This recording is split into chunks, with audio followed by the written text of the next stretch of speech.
Thank you very much, fellow Kenyans. Today, I want to speak about the new university funding model. Kenyans, as you are aware, that education in this country is being made unbearable, is being made expensive by the current president, William Ruto. You're all aware what parents are going through, toiling, moiling, doing very odd jobs just for them to educate their children. Kenyans, we know that during President Ruto's time, education was free at the university. Why was education free at the university?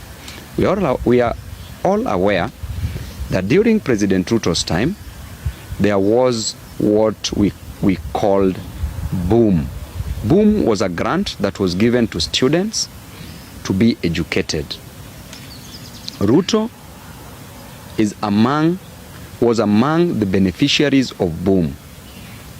He was funded for free, got education for free at the university level, and therefore I don't understand why university education cannot be free.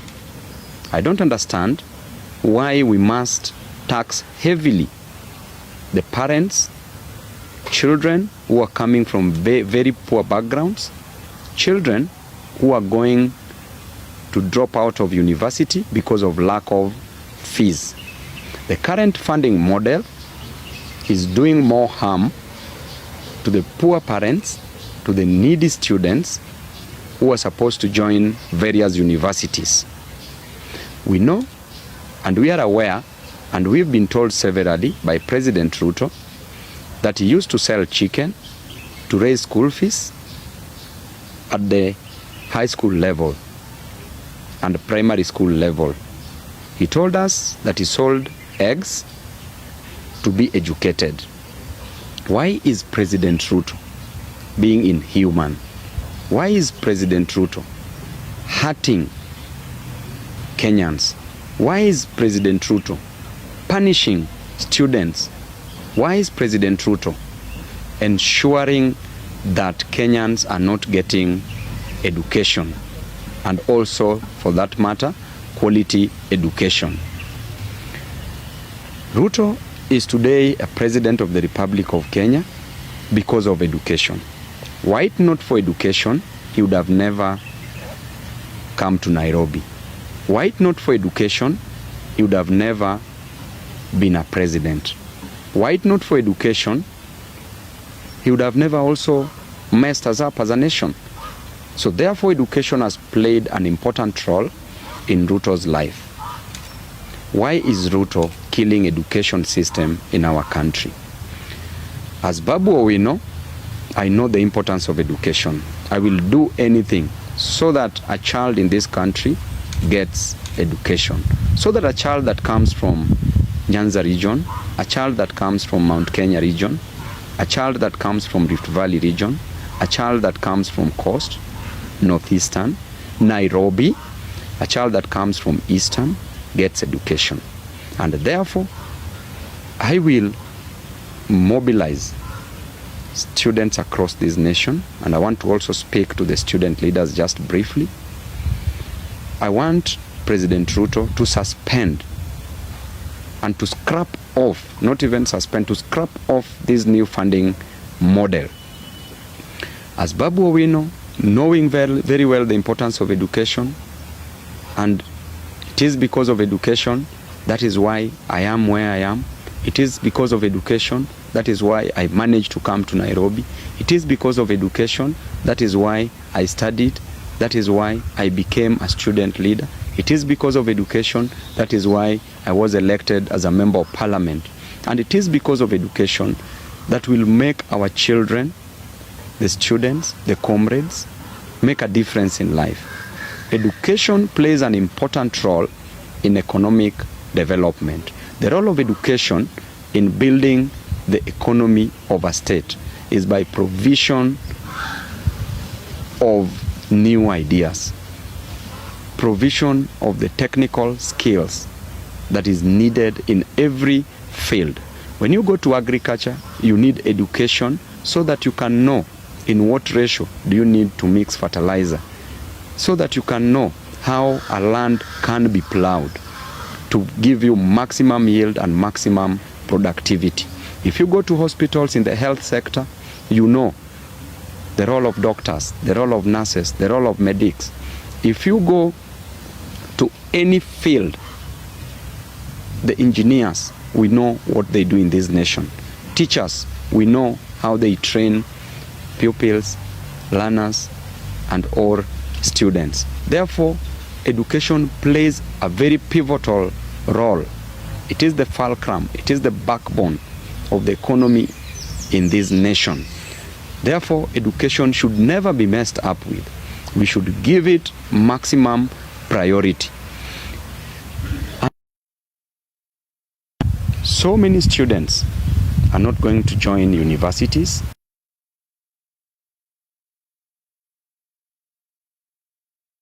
Money. This new funding model, we've seen the way it is working, and it is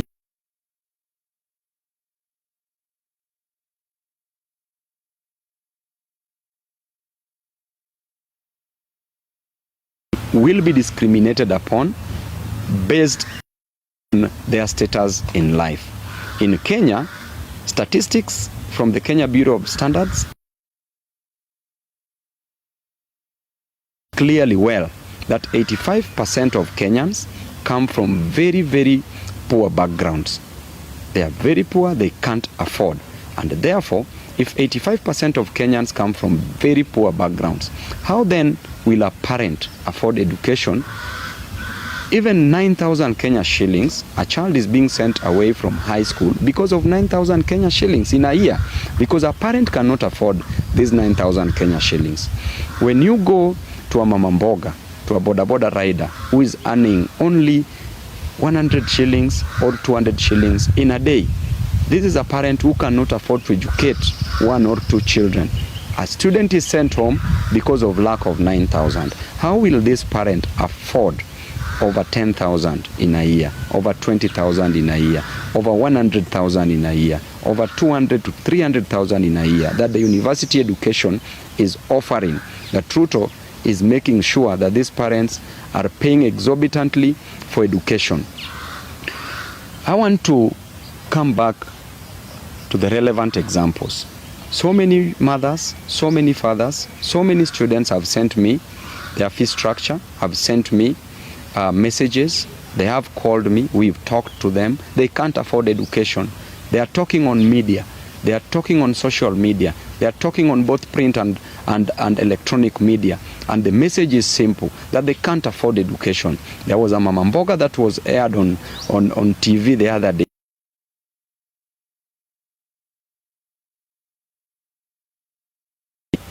How did you get to know as a president that this mama mboga can afford over 200,000 in terms of fee? How did you know that a boda boda rider can afford over 50,000 as school fees? Ain't this a way of killing education in this nation? We probably know that you are punishing these students. Mr. Ruto, stop punishing these students. We are only asking for one thing, that you rescind any decision, you scrap off this new funding model. We know that it is these university students who are demonstrating together with other Kenyans, and you've come out, you want to punish them so that they don't get education. It is only this education that will make a difference in their lives. Therefore, give them this education.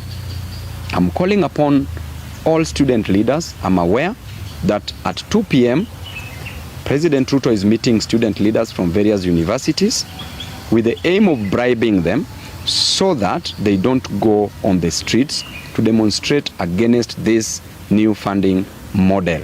Universities should not be opened anytime soon until this new university funding model is scrapped off, because it is not working. Everybody in Kenya is poor. Over 85% of Kenyans are poor according to statistics, and therefore you can't opt to say that they can afford fees so that you put them in different bands. So the band 5, the band 4s, any student that is going to be put in that band and they are poor, they can't afford that education. Therefore, any person that can afford education is not learning in Kenya. They are learning abroad. Their parents have made sure that they are getting access to education outside this country. Any person who is in a Kenyan public university or private university comes from a very humble background, comes from a very needy background. And therefore, the meeting that we are going to do at 2 p.m., I call upon the student leaders. The way you are going to attend those meetings, please do not mess with the future of this nation. Do not mess with the education of this nation. It is only that education that will help us from the shackles of bondage.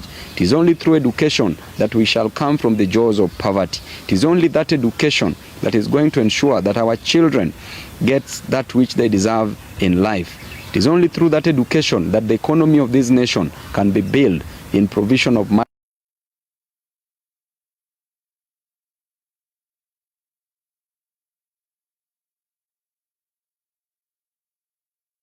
Bargained on. There should be no agreement between you and President Ruto on matters education if it is not about scrapping off the new funding model.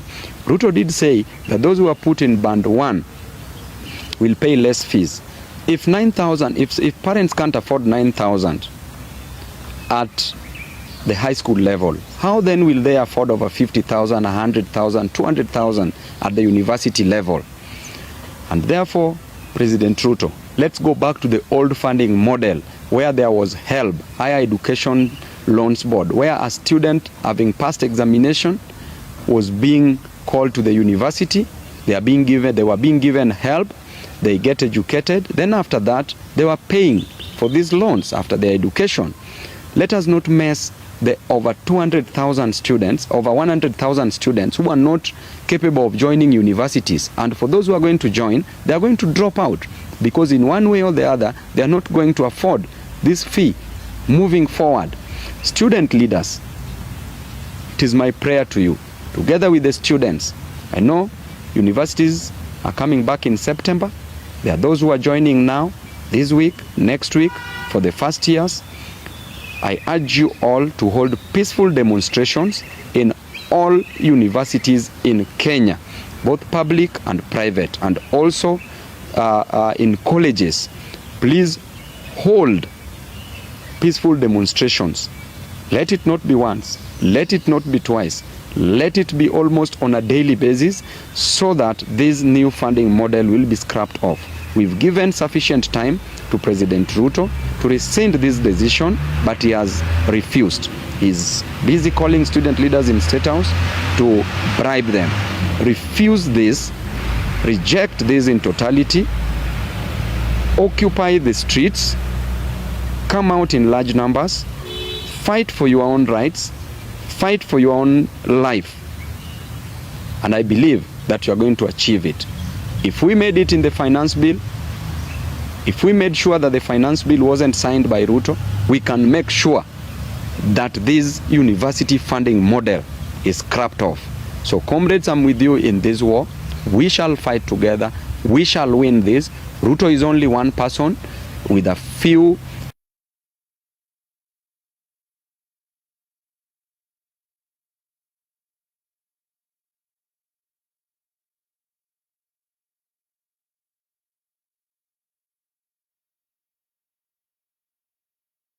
that shall come with this. We shall all go to the city of victory together. Let us do it once again. Student leaders, after State House, plan for demonstrations across universities in this country. Of course, peaceful demonstrations. Thank you and God bless you all. On that note, I also want to talk about the issue of the teachers' strike. The teachers who are striking have a right to strike. These teachers are not being paid sufficient salaries, yet Kenya has money, yet the president is taking loans day and night, yet the president is collecting taxes, revenue is streaming in to a tune of 5.1 billion Kenya shillings per day. Kenya makes approximately over 5 billion. And therefore, the teachers who started teaching in this country should be added salaries. Those junior secondary school teachers should be confirmed and their salaries should be added, should be upgraded. For there are those teachers who are trained and many years now they are still at home. These teachers have been at home for over 10, 15 years. 2, 10, 15 years and even more. These teachers can't get jobs. Jobs must be created for these teachers because schools are available.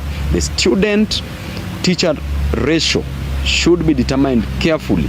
There should be at least 1 to 40 students, or even reduced to one teacher to 30 students per class. And therefore we should build more infrastructure in terms of classrooms, and therefore we should employ more teachers. Those are the things that the president should concentrate on.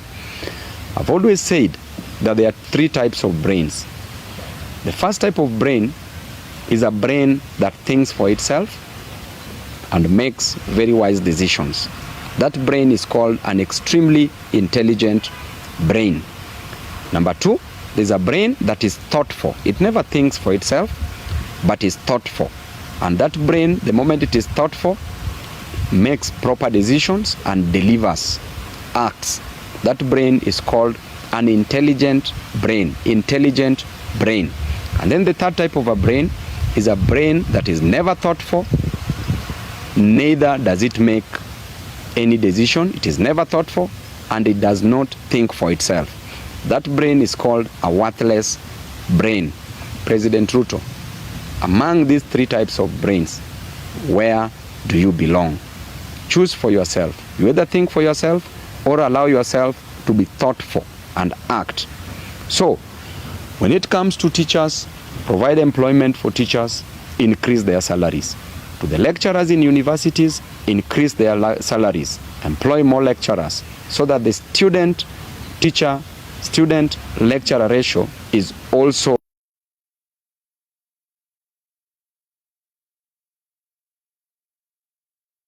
institutions of learning.